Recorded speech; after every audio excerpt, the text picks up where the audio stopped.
Good afternoon and welcome to yet another Tug Connects 365 webinar today. I'm Gloria Nelson, your host with Tug, and as you settle in and get ready for the start of today's webinar, let me give a brief introduction to Tug, the usergroup.org, for both our current members and those of you who represent organizations that have not yet joined our online community of info distribution software users.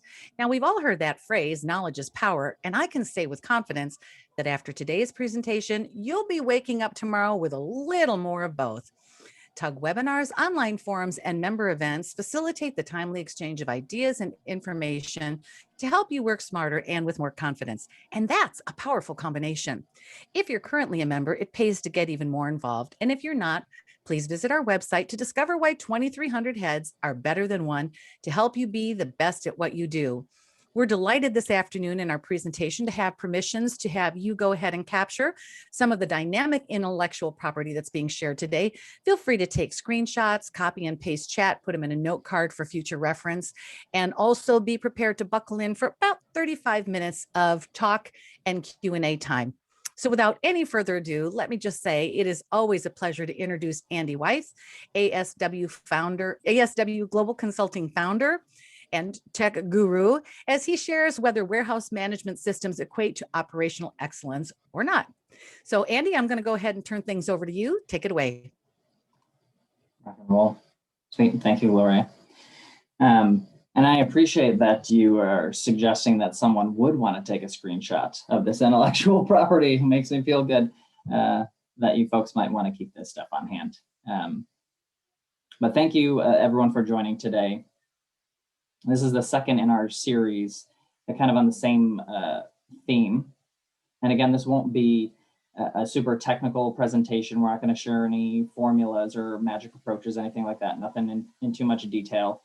Really, the goal, as with all of our webinars, is to pose some questions and to challenge your thinking, your methods, your approaches to things, maybe share some information you don't have or haven't considered before. In all of our content, what we're trying to do is challenge the status quo. Right? That's what we stand for here at ASW. So what status quo, you may ask, are we challenging today? Well, to build on that content of our last webinar that was on operational excellence and the pursuit of it, today we're going to talk about warehouse management systems, and that this is just a tool. It's a tool to enable that progression. And we're going to focus on two ideas about warehouse management systems that are rather commonplace. And these are the status quos that we're going after. The first is that a warehouse management system won't work for us. We don't need one right now. We're too unique. Our needs won't work for a system like this. Or the flip side of that is we have other priorities. We have a new e-commerce site going up. We're implementing CRM. I'm hiring new people in IT, and I need to get them up to speed. So we got to push this off. We can't do it. We can't do it this year. We can't do it next year. Essentially, the timing is never right, or this has never been a priority for some reason. And the second is we got it. We're bought in.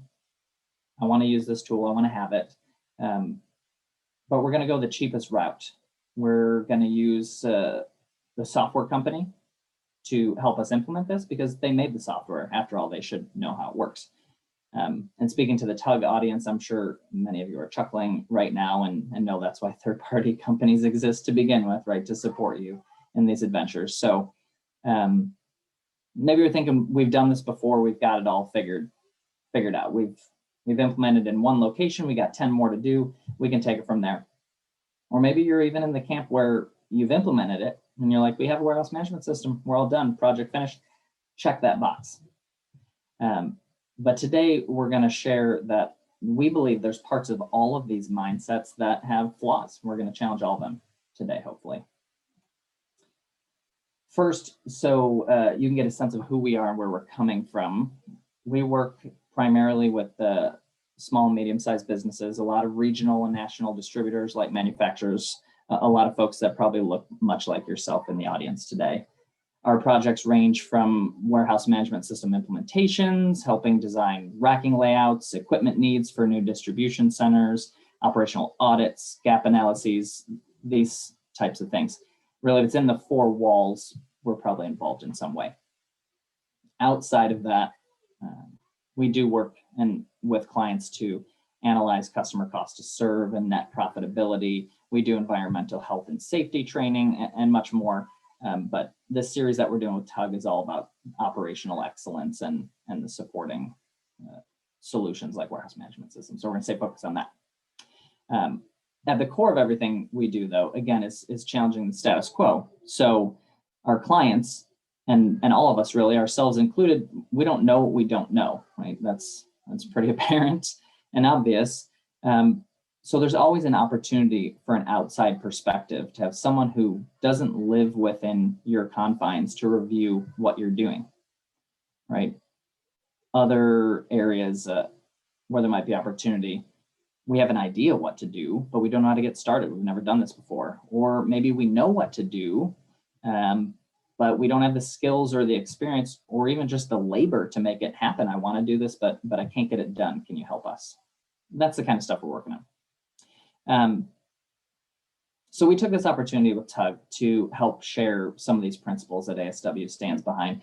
Like I said before, this is the second in our series. We're jumping off from the first, where we discussed some methods of operational excellence, and that continuous improvement is not enough to keep pushing the business towards a culture and leadership style that embraces problem solving. Today, we're going to talk about what role a warehouse management system, or WMS, can play here. And I'm inspired by Pete Bilson from Turtle and Hughes, who just did a Tug 365 webinar a short time ago. It was on Cybersecurity 101. And I loved his presentation. He cut right to the chase. And he said, stop thinking it won't happen to you because you aren't a bank or Facebook or a government agency or anything like that. All data is valuable. Even if it's not valuable elsewhere, it's valuable to you. So if I lock you out, you're going to pay to get it back. He also said, stop being lazy and allowing things like a password of 1234 to be not just a funny joke, but a completely acceptable practice at your company. He made mention of many other common practices that have no place being around anymore. And the fact is, we know better, we're just not doing anything about it. We're relying on fallacies to blanket the truth. And the truth is, we're afraid of change. We're afraid of learning something new, and we're afraid of making mistakes along the way. I was speaking with a colleague just this morning, and I told him I would rope this into my presentation today, but he said he heard an acronym for FEAR, and he wanted to share with me, and that is false evidence appearing real, right? Let that sit for a second.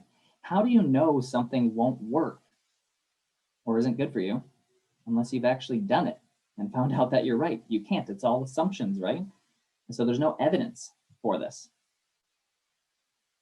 The other thought I want to bring up right here is, if you remember from our last webinar, seeking perfection is a principle of many operational excellence methodologies. It's a principle at ASW as well. But pay close attention here. Seeking perfection, not achieving it. I mean, mistakes are inevitable. They should be embraced and used as teachable moments. We have to try new things in order to make progress. And by default, we're going to make mistakes. We're going to make bad choices. The wrong decision is going to be made. In Pete's webinar, he made a great point that during a security review, don't chastise the team if they found we have 100 security issues. Celebrate that. He went like this, a big, thick report. Look at all the stuff we're doing wrong, all these security flaws that we have. That is not something to pull your hair out and be like, oh my goodness, what are we doing? That is something to be celebrated, because now we can take action and move forward. So take a moment to consider that. When have you last praised your team for making a list of all the things they've done or continue to do wrong? Not something that's happening.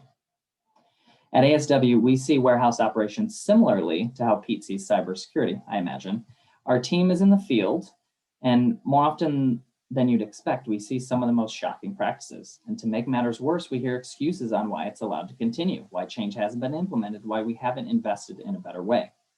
And I don't mean to have you picture just one specific task in the warehouse either. Perhaps that poor person at the packing station bending over again and again because their workstation isn't designed for safe ergonomics. This scales all the way up to the top. The belief that we don't need a WMS, that technology in the warehouse wouldn't help us. Hopefully there's some eye rolling going on right now. Our business doesn't really align well with our warehouse management system. Maybe we have one, but our system and processes are at peak performance. There's no room for improvement. Is that possible? When we say we haven't done a review of our operations, in 2 years, 5, 10 years, an extremely long time. That's what we're saying, right? That we see no area of possible improvement. Why even bother looking? This directly conflicts with principles of operational excellence that we discussed in the last webinar. There's always room for improvement. And while I personally have reservations about Google and Amazon, Facebook, and all those guys listening to every word we say and type, technology indeed improves our ability to do things in daily life. Within your warehouse is no different. We've never had a client say 6 months post go live, oh, this was a waste of time and money. I wish I never would have done it. We certainly have clients that struggle with it, even have removed it before, but that almost certainly comes back to them being unwilling to change processes to adapt and move forward. I did a lot of talking there. This is the main point I want to get to, and hopefully I've ruffled your feathers a whole bunch, but I'm going to smooth them out right now. We think there's a reasonable explanation for these beliefs and experiences with warehouse management systems, and it stems from these projects being approached as IT projects or software implementations. And what we believe at ASW is warehouse management systems are different than most other softwares, different than an ERP or a CRM or business intelligence, any of that stuff. There is a manual labor component tied to a WMS, an element of physically moving your body, equipment, and materials around a building in conjunction with using the system. This is why training to use it has to be different. It has to be done with the physical components, not just mocked up in a classroom. It's why the method, the process is so critical. Watch any 5 people in your company enter a sales order or purchase order. They all do it slightly differently, which we know is not ideal, but we don't concern ourselves too much with a couple different keystrokes. Why? Because an improvement here would save a few seconds here or there, and there's bigger fish to fry. I get it. The method matters, though, when the physical component, the walking around the warehouse, is the costliest and most time-consuming of the whole task. These systems save hours per week per person. It's incomparable to the former example. The process, again, that you're following is a major component. We'll touch on a few examples of core practices folks bring into their warehouse management systems later on. But in a warehouse, it's so evident that the process being followed dictates whether a task will be successful or not. These systems also have benefits that can be measured in things like a reduction in damaged inventory or less injuries or fatigue on the job. Totally ancillary things, right? Granted, sitting in front of a chair, I'm standing, thanks to my wife, I have a stand-up desk. Staring at a computer screen all day has its own health concerns for sure. But the point I'm trying to make here is a warehouse management system is just a very different animal. And we hope you agree. So let's do a poll and see where you are on this journey with your WMS. So, do you not have one? You haven't done it yet, or you haven't thought about it yet, or you have one, you're seeing some challenges, some struggles for sure. Or the third option here, everything seems to be going fine, but there could be some room for improvement. We're just not so sure about it. Or the last one on there, we are totally confident. We're kicking butt and taking names, and we have the data to back that up and support it. And I can prove that we're doing amazing with the solution.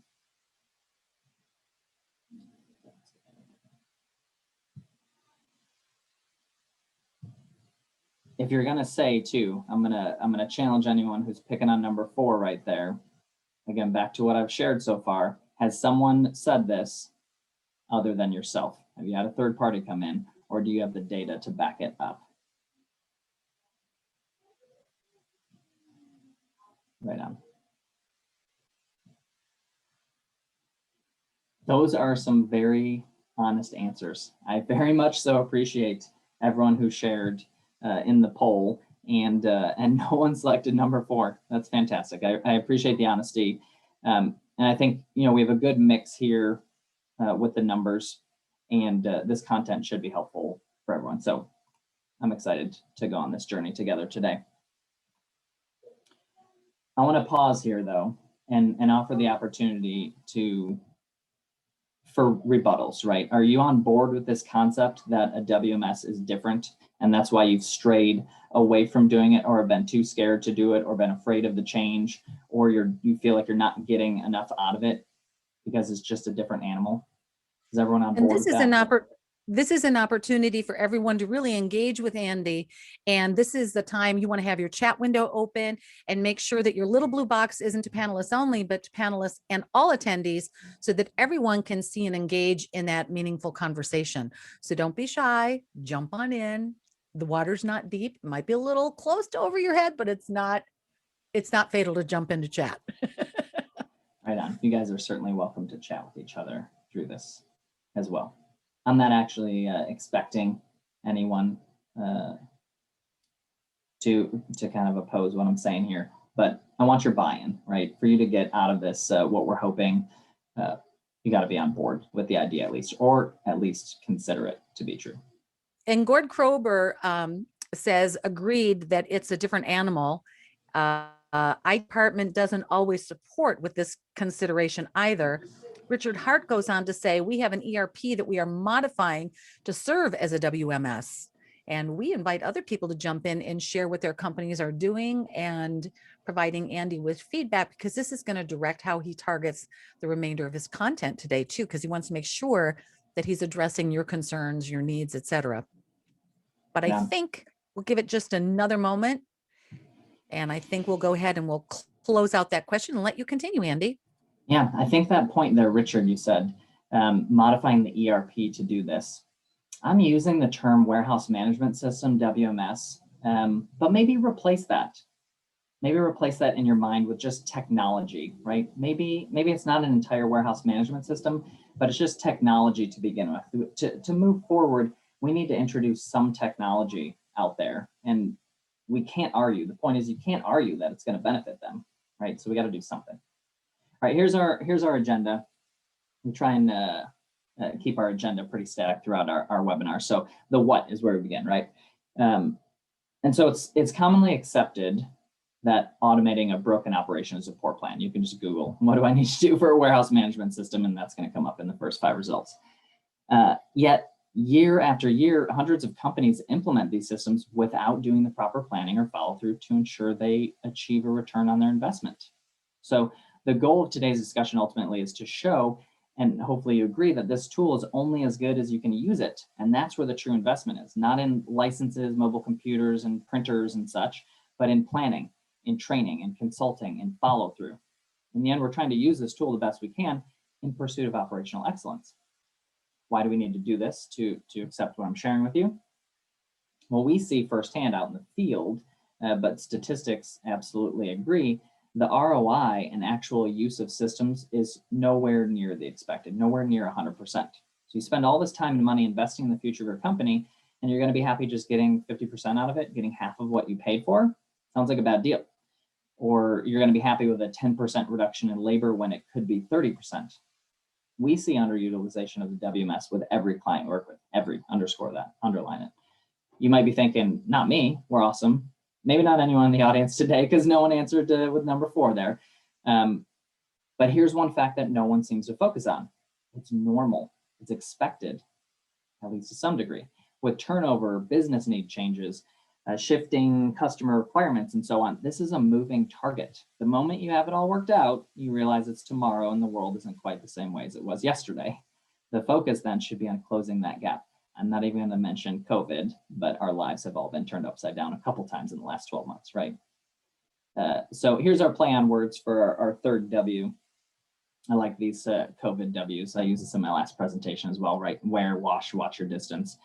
So we don't do how, we do the wow, and you have to say it like that. It's silly, but we want to be memorable. We want you to retain this information that we're sharing. So the wow is to go through what we believe are some must do and some must don't items. I'm going to assume if you don't have a WMS, then you're either on board with implementing one and just haven't gotten there yet, or you've been one of these holdouts, right? And you'll see by the end of this today that we can overcome those fears and make use of this amazing tool. All right, so let's dive in. The to-dos and not to-dos. We're going on a journey, an unexpected one. Or rather an expected one, because we're not hobbits. Having buy-in for change is where it all begins, from the top down, right? The CEO or anyone else needs to be on board. They can't be conflicting with this project or the goals of it. And the reason for that is because it impacts the whole business. Again, this isn't just an IT project or something that only impacts our pickers. Oh, it's going to make them better. Or our inventory accuracy is going to be better. A warehouse management system touches everything at some point. So along the same vein, involve the whole business in the project. Again, not just IT or ops. We do a number of these projects a year, and the people sitting in the room with us, IT, ops. But we're impacting sales, purchasing, AP. Your customers are directly impacted. Everything and everyone gets touched from this. So get representatives from the whole business to support in this project as well and be involved. We touched on that in our previous presentation, that you got to involve people to get buy-in. They're not going to want to be involved from the outside. As far as the WMS prep itself, we want to touch on just a few things that we see issues with over and over again. I don't want to go into an incredible amount of detail here, but I did want to mention these things because they are big picture items. And the first is Wi-Fi. So this is a $250,000 project, maybe. Some can certainly be millions, but if you consider an operation with maybe 25 or 30 people, that's the price tag, maybe $200,000, $250,000 for this project. Wi-Fi is going to be less than 5% of the project budget, and that's for professionals to do it. This is the backbone to getting it all working, yet we see people skimp on this all the time. They find a local company, and they're like, oh, these guys can do Wi-Fi. But if they do residential Wi-Fi, or they do retail, or they do a hospital and healthcare, they may not be cut out for warehousing. So let's stop this practice, right? Find people that do warehousing Wi-Fi and stick with those folks. They're the experts. Barcodes is the next one. And be it on products or bins and other areas where inventory will be placed, we say we have the product file from the suppliers. They sent us all the data. We loaded in the system. Barcodes are all captured. We got it squared away. The fact of the matter is that we go out there in the field and we say, oh, you have this vendor, Allen Bradley, and you loaded all the cross references in. And then we start scanning the products and we walk up to them, and 50% of them don't work, don't match up, right? So we can't trust that data from our suppliers. Or another example is we've gone through the effort of capturing barcodes, but we only did the outer case because that's what our receiving department touches. But that's not what our pickers touch. They touch what's inside the box. So we need to capture those barcodes as well and cross-reference them to our part number. On the flip side of this, the bin locations themselves, and these are real life examples, these are mistakes that are still made. I have to pull the label card out of its sleeve because the folks that we had printed the barcode too wide and the edges are cut off. Or the label is too small. All my folks are on order pickers or forklifts or what have you, and they have to get off the forklift, walk over to it and scan it, and then get back on for every single time they do a transaction. Or the opposite of that, I'm in a small, dense picking area and the barcode is too big, so I need to back up. So I walk up and I need to scan the bin.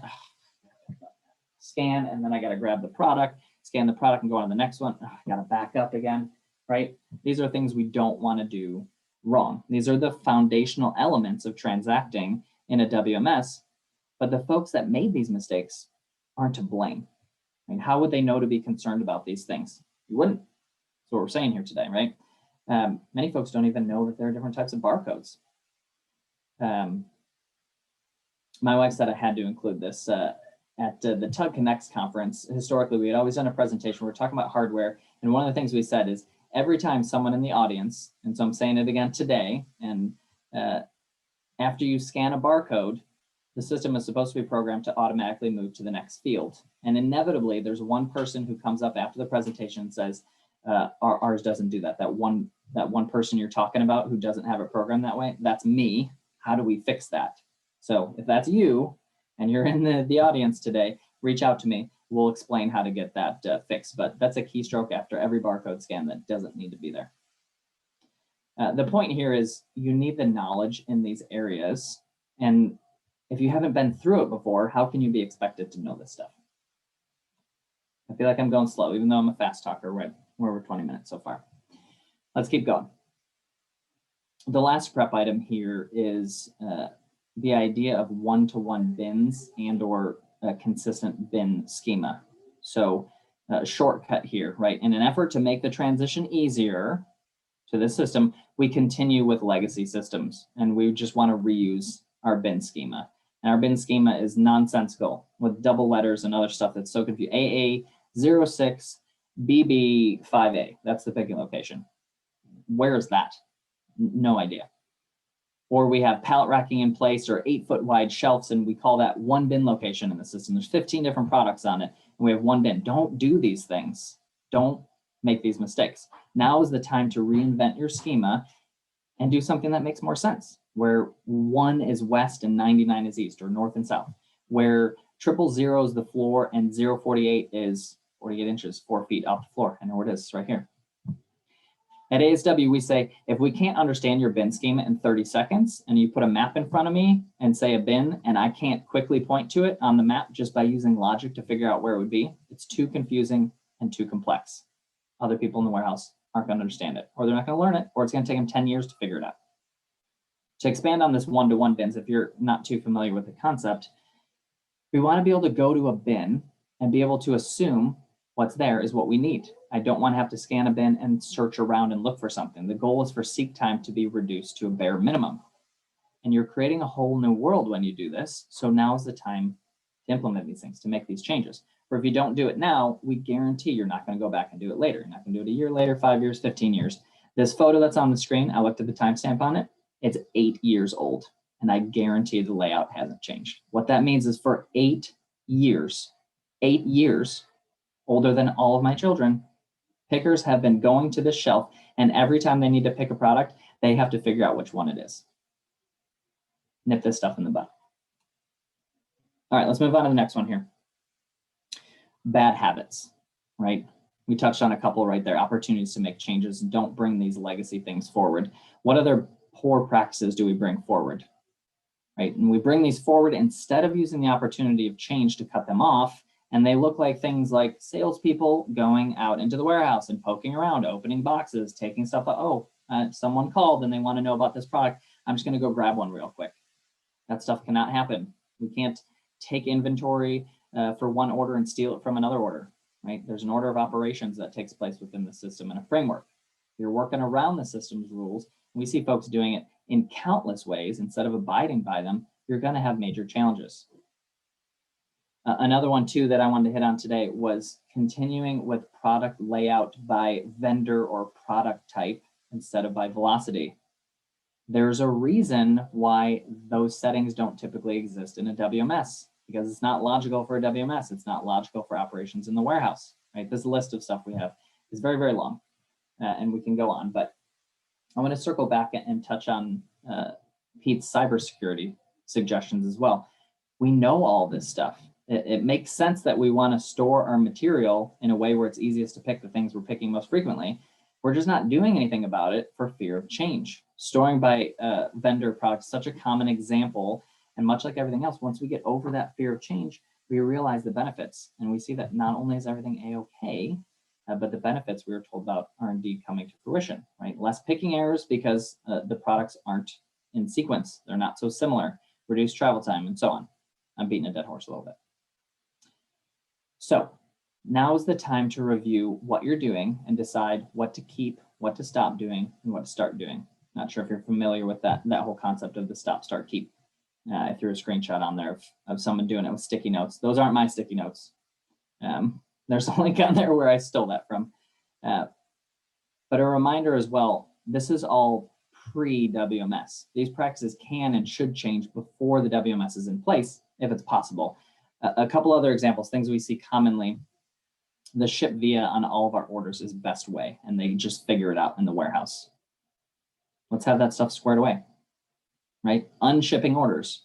There is no such thing. You can't unship something, right? Logically, you can't unship something. You all certainly buy stuff online. You buy it from Amazon. You can't order something. They send you a shipping notification. You're like, never mind.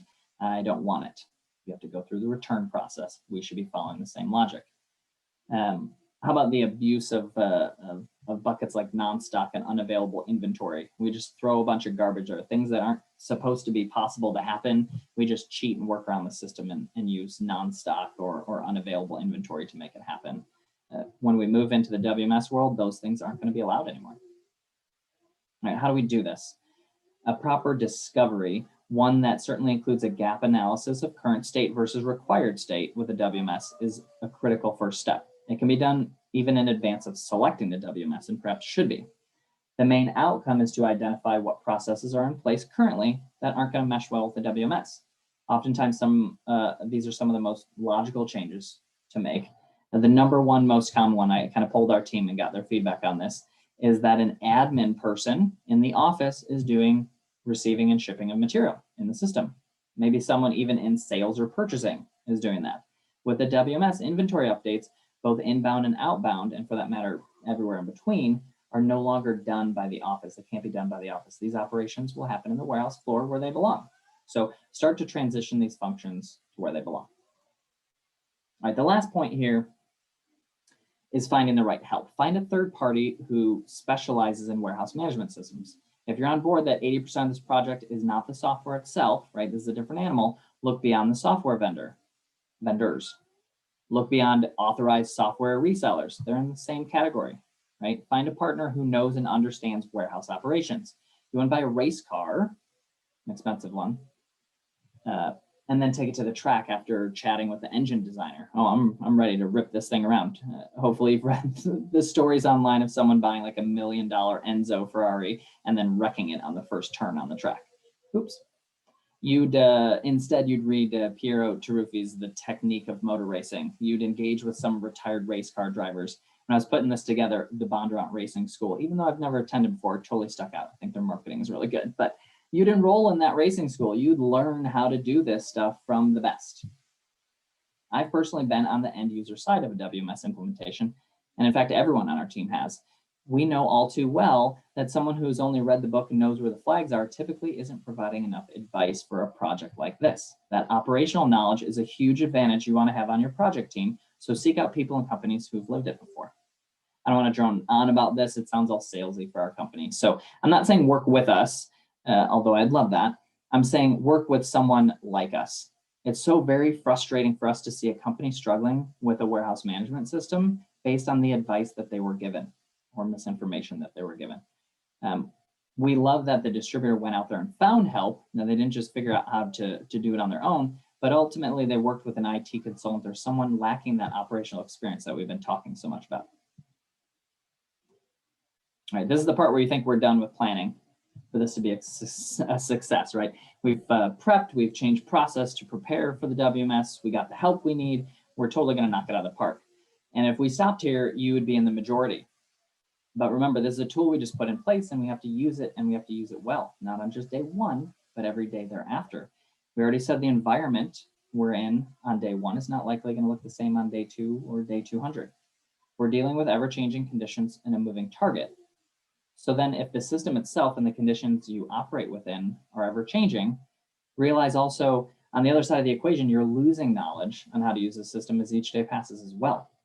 You no doubt heard all this before, so we don't have to go on all the details, but if you consider countless studies to be even remotely correct, that somewhere between 70 and 90% of what is taught is lost within 30 days to at most a year. Some people and studies say 70% is lost within a day.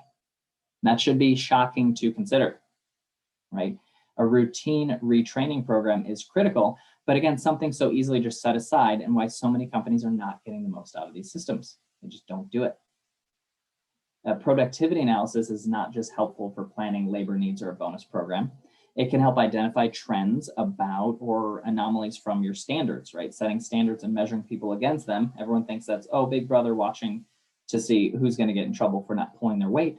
But this information helps point out associates in need of refresher training. Or maybe it's not them. Maybe it's the process that's no longer as effective as it used to be, again, due to changing conditions, right? It's no fault of their own. That just doesn't work anymore.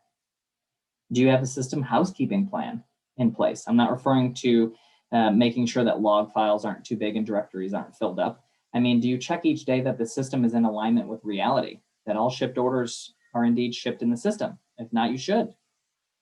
Again, this is that area I'm talking about where the physical nature of warehouse operations requires a different approach to managing the system than you would with something like a CRM. We don't care if you enter your call notes while speaking with a customer or after you hang up, but we indeed care that the timestamp says This order was loaded at 10:40 a.m., and that's indeed precisely when it was placed on the truck. How about third-party audits? We encourage our clients to do at minimum annually and as frequently as quarterly. Why do we need to do this, and what's it for? Simply put, because again, you can't know what you don't know. Regular outside eyes on your processes will come with questions as to why you're doing things the way that you are. In our last webinar, we were sharing methods to achieve operational excellence, and where we're constantly in pursuit of improving all facets of the operation. We also touched on being scientific with your approach. We know no new solution comes without experimentation. So what that means is if we aren't regularly questioning what we're doing and we're not trying new things, we're failing to move forward. Would you agree with all this? Would you agree that progress demands change? We certainly do. Okay, we're certainly done now, right? Not yet. And a big not yet. This is only the beginning. And by that, I mean this whole system that we've been discussing, again, this tool is just something to get us capable of doing more. Now we have a whole new slew of opportunities. Don't get me wrong, I'm not discarding that we have way better inventory accuracy or employee morale has never been higher because people are actually enjoying using technology instead of being frustrated by lack of it. What I'm saying is, for the leaders of our company's operations, we now need to be thinking about things like carton level tracking, or some warehouse management systems can even do cartonization, figuring out what size box you need based on the contents that are going to go in it. Imagine trying to do that on paper. Productivity analysis, we already mentioned. There's a whole world out there of using that. Warehouse space utilization studies, task interleaving, dynamic slotting. The value of a WMS is often measured by labor savings expressed in dollars that can be related to the cost of the project. That's how we get an ROI, right? And that's how we figure out how long it's going to take. Maybe someone will throw in some cost of errors or inventory loss in there to shore up the numbers. But what I'm saying here is, what if these were the bare minimum returns and it's really everything else? What about the indirect benefits of time and money saved for onboarding and training new employees, talent retention from having technology to support tech demanding generations that are coming into our workforce? We've had clients who've been able to hold off on moving into a bigger building for a few more years by implementing a warehouse management system. The reduction in labor and thus headcount, the reduction in safety stock, because we went from terrible 80% inventory accuracy to 99 plus, paid off in the form of delaying the spending of many, many millions of dollars. Right? These are all the things that folks aren't really talking about when they say ROI of a WMS. I'll leave you with this. The ROI here is immeasurable if you're looking at what is beyond the go live. As we said, this is a tool and it's only as useful as the operator's knowledge of how to use it. So be sure that stays top of mind, and there's a continual focus on sustaining and growing that knowledge. As well, the new capabilities of this system are tremendous once this foundation is in place. So invest in the solution, but be sure to invest in it in the right way. That's what I got for everybody today. Hopefully you enjoyed. Question time, please. First of all, I wanted to say that you got a comment with regard to sharing about breaking carton quantities down. Richard said that's a great point. And speaking of Richard, he's got a question that populated into our Q&A bubble. And we did get another couple, by the way, in the chat window. Your questions are important. We want to make sure you get answers. And if you feel more comfortable posting them anonymously, you can share them in chat with just us panelists, but also feel free to use the Q&A bubble. So Richard says, how would you go about watching aging inventory? Aging inventory, when it comes to the warehouse side of this, I mean, you certainly have more accuracy to the inventory that is out there. There's a time and date stamp, and you can even, in some systems, there's layering or almost like lot control, where you can see the specific dates and expirability of those inventory records, and it's with the group of products that came together in one receipt. I'm not sure if that exactly answers what you're saying there, Richard, but you certainly have a whole lot more visibility. When you have just an ERP, you see that you have 1,000 widgets and there's a whole bunch of assumptions about what that means. In a WMS, we have all the details that we want. Hopefully that helps. Another question is, how do we get started in this process of implementing a WMS? That's a great question. And I think it goes back to that discovery that I mentioned, right? You can't just look at these numbers and compare options on spreadsheets and proposals and make a decision. Going out there and reviewing what your operation is doing and coming up with that gap analysis is a critical first step, because you might be doing things significantly different than what a WMS is going to handle or allow. And that's where you need to decide, are we going to change what we're doing, or do we need to modify the system? Hopefully, and if you're in alignment with what we're saying today, the WMS has these controls in place because they make sense. And it's likely that your process is the one that doesn't make sense, and that should be what has changed. And Marcus Holzer asks the question, how can we ensure, first of all, let me backtrack a moment. Richard Hart says, yes, that did answer his question. And Marcus Holzer says, how can we ensure that our receivers are more accurate? That is a great question. And I think what I can share with everyone today is, again, back to process and the way that someone is trained on a system like this. You can't just hand them the work instructions and they look at the screenshots and understand what they're supposed to do. The methodology out there handling the material is the critical difference maker between making mistakes and not making mistakes. So that's a huge component.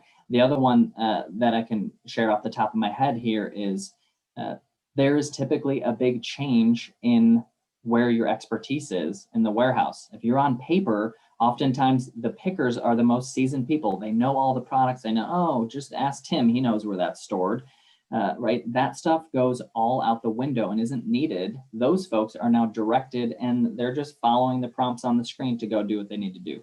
Most of the thinking and figuring out is on the receiving end. So you might need to swap where people are and have your experience in that department instead, not your new people.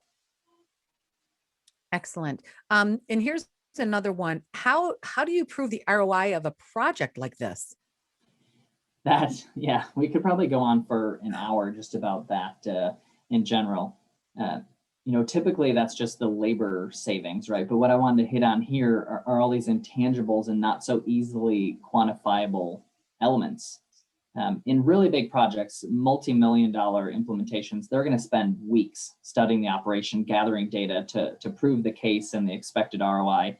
That's not most of us, right? That's not the place we're in. So most vendors, most software companies are going to have a simple calculator, and you just plug in the numbers. How many people do you have? How many orders do you do? Blah, blah, blah. And they'll give you a number. But no calculator is going to tell you that it's a bad idea, right? The ROI might not be achieved in 6 months like the calculator says, or it might not be from your first location. Maybe you need to have a few locations up and running. But our point here, and the thing that folks aren't talking about so much, at least in our experience, is that the best ROI is from the newfound capabilities that we've been talking about today. It's not just what's on that calculator spreadsheet. It's all the other stuff that we can now do we've never been able to or haven't even considered. Excellent. We had another question populate. Marcus also says, interesting thought, take the owners of the picking tribal knowledge and then put them on receiving. I like it. Thanks. Great comment. Yeah. Thanks so much, Marcus. You're we very appreciate welcome. that. I know that Andy really enjoys that feedback. I don't see anything else populating. And Andy, you're always so very humble, and you don't want anyone to think that you're pressing your consulting services. But if someone wanted to reach out for either services or more of an answer of something that came to them after today's event, how would you best like to be contacted? Absolutely. And Gloria was teasing me for not having a slide that doesn't have my contact information on it. You can go to our website, aswgc.com, or you're certainly welcome to email me, andrew.wife@aswgc.com. Thanks. And on that note, first of all, I want to say, Andy, as always, thank you so much. I mean, you're kind of like our resident wind-up doll. Your content is always spot on and very robust and chock full and really holds the attention of everyone. And speaking of everyone that's logged on today too, we want to thank you for joining us, because you really are everything that Tug is all about. And speaking of content, we'd like you to mark your calendars and watch your inbox along with the forum boards for this Friday's invitation for all you SX.e users out there for the program Leveraging Dynamic Visualizations and Reporting on SX.e Data, brought to you by Progress. So Tug members, just a quick reminder, if you still have additional questions, feel free to post them to the Tug members only forum. The WMS board is always robust, and I know that Andy and his sidekick, Gord Krober, always are monitoring that for content and wanting to be very quick and responsive. You get answers in just a matter of moments to anything that usually is on your brain, because people in that group get pinged and jump on and want to help. So make sure that you take care of really utilizing that 24 karat gold. And for those of you who are not members yet, I just say, why not? So please visit www.theusergroup.org and join today. And as they say in Hollywood, first of all, thank you again, Andrew. And as they say in Hollywood, that's a wrap. Thanks, everybody.